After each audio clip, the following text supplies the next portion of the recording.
You're about to scream at the wrong guy, I whispered, barely holding in my laughter, the phone shaking in my hand. Standing there on the curb like she was auditioning for a soap opera, Carla Whitmore pointed a trembling, French manicured finger at my dad's car like it had personally insulted her grandmother. She had no clue who he was not yet. The irony was thick enough to slice. My dad wasn't just some guy who happened to park next to a red curb outside her favorite overpriced juice bar. He was Chief Rafael Morales, that Rafael Morales, chief of police for the entire county. The day had started as boring as Sundays get: grocery errands, deli sandwiches, and that awkward silence only broken by my dad's obsession with 80s soft rock humming through the car speakers. We had just left my favorite food truck, Shawarma Palace, because after being dragged to the police department's open house the day before where I'd shaken hands with more officers than I could count, all of whom smelled like burned coffee and bad marriages me dad owed me. All I wanted was to eat my wrap in peace. But Carla had other plans. Dad parked just down the block from the Pilates studio, easing into a legal spot right after the red curb ended. He gave the sign his usual squint, tapped the dashboard twice, a cop habit, I think, and stepped out. I stayed in the passenger seat, unwrapping my sandwich when I heard it, a shriek that could have passed for a pterodactyl's mating call. Mix that with a Long Island accent and a lifetime of repressed entitlement, and you had Carla Whitmore in full form. She marched toward us holding her green smoothie like it was a grenade. Her blonde hair was twisted into one of those tight buns engineered to hold rage, and her leopard print leggings, oversized sunglasses, and monogrammed tote bag completed the look. She didn't even glance at me. She just stormed straight up to my dad like she owned the sidewalk, the street, and maybe even the air. "Is this your car?" she barked. Dad looked around as if maybe she was talking to someone else. "It is. You can't park here. This is my spot. Every Sunday. Everyone knows that." He raised an eyebrow. "Didn't see your name on the curb." That set her off. "You think you're funny? Men like you, ugh. You just roll up wherever you want, thinking you're above the rules because you're what? Older? Entitled?" Dad didn't flinch. Stoicism was his superpower. "No," he said calmly.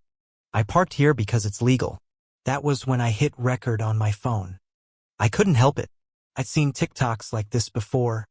Laughed at them. I never thought I'd end up starring in one. Carla launched into a tirade about how she was going to call the police, how this was harassment, how she felt unsafe. Dad just nodded. "Call them. I'll wait." I nearly bit a hole through my hoodie trying not to laugh. Carla's voice went full Broadway. "Oh, I will. I know the chief of police personally." That was the moment. Dad blinked once, slowly, like a character in a movie who just spotted the plot twist. "You're looking at him." The birds went quiet. Carla's smoothie trembled in her grip. She blinked, tilted her head, and said, "Excuse me. I'm Chief Rafael Morales. Badge number 0189. That's my ID if you want to report me to me." You could almost hear her ego deflating. Her mouth opened, closed, opened again. No sound. She actually looked behind him like she expected the real chief to pop out of a bush and say, "Gotcha." I stopped recording. I couldn't breathe. Dad just turned to me. "You still want to eat at the park?" We drove away while Carla stood there frozen like a department store mannequin that had just achieved sentience and instantly regretted it. I posted the video that night. Captioned it, "When Karen tries to call the cops on my dad, who I asked the cops." 2 million views in under 12 hours. That was only the beginning. By Monday, I was famous in the weirdest way. My classmates quoted the video at me in the hallway. My history teacher played it in class. But Carla? Oh no, she wasn't done. She showed up. At the precinct. Like the actual police station. According to Officer Kim, she marched in demanding to speak with someone about abuse of authority. Claimed my dad used psychological intimidation tactics and had verbally assaulted a civilian. In other words, he didn't let her win an argument.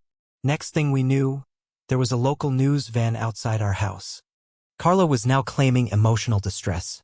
She said her $800 shoes were ruined when her smoothie spilled and accused my dad of orchestrating a targeted parking ambush.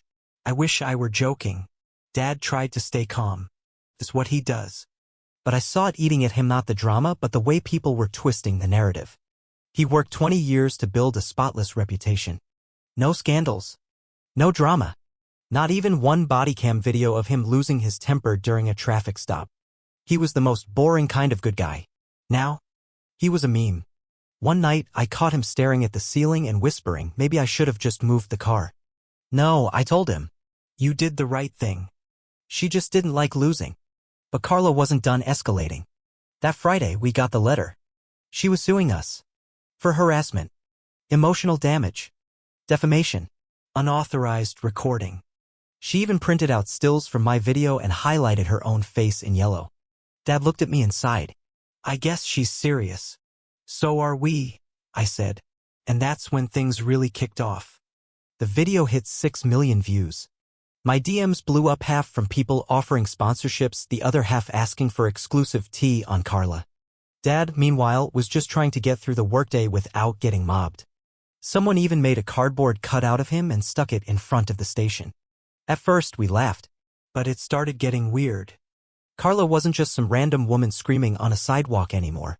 She held a press conference, an actual one with microphones, banners, the whole 9 yards. She cried on live TV. Claimed she was the victim of generational privilege and police overreach. I just stared. My dad? Immigrant. Grew up sweeping floors in a corner bodega. Worked his way up. But somehow, in Carla's world, he was the oppressor. And then she went for me. She said I was a manipulative teenager who weaponized social media to humiliate her. Called me a symbol of toxic cancel culture. Said I was part of a generation that executes civilians for clout. I was 14. I posted a video. Dad clenched his jaw. Silent. Furious. That was new. He didn't even get mad when I broke his favorite mug. She's flipping the story, I said. I know. She's lying. I know. So what do we do? Nothing. What? She wants a war. If I engage, she wins. Noble. Maddening. Annoyingly wise. But wrong. Because Carla didn't fizzle out. She escalated. Another letter. More legal claims. She said the video ruined her career, caused irreversible psychic damage, and that she now suffered from chronic neck tension. I wish I were kidding. That night, the mayor called. After the call, Dad told me quietly, they want me to step down. Temporarily. While the lawsuit's active. I wanted to scream. She's lying. Doesn't matter, he said. The optics are messy. They want to protect the department. It wasn't fair. It wasn't right. So I decided if Carla wanted to paint herself as the victim, I'd find out who she really was. Enter Operation Clapback. Officer Jake Tran helped me dig not into confidential stuff, just public records. HOA files. Archived Facebook posts. City complaint logs. My neighbor MS. Voss even had a folder labeled Whitmore.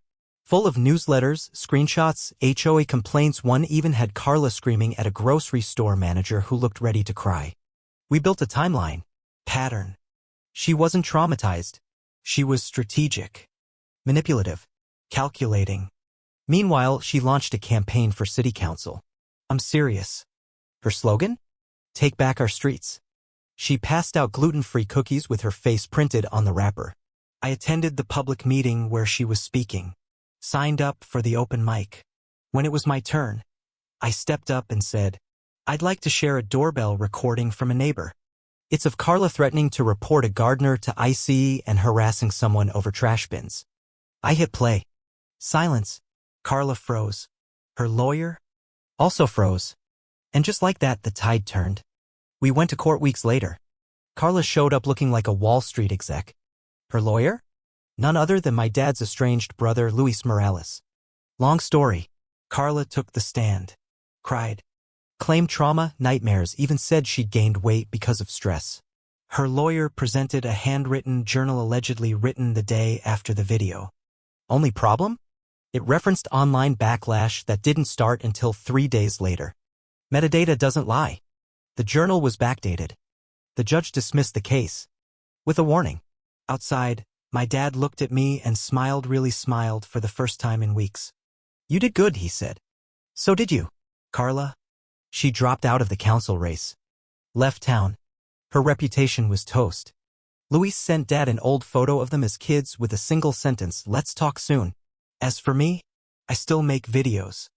Stories. Sometimes about justice. Sometimes about regular life. And that parking spot? Still unmarked.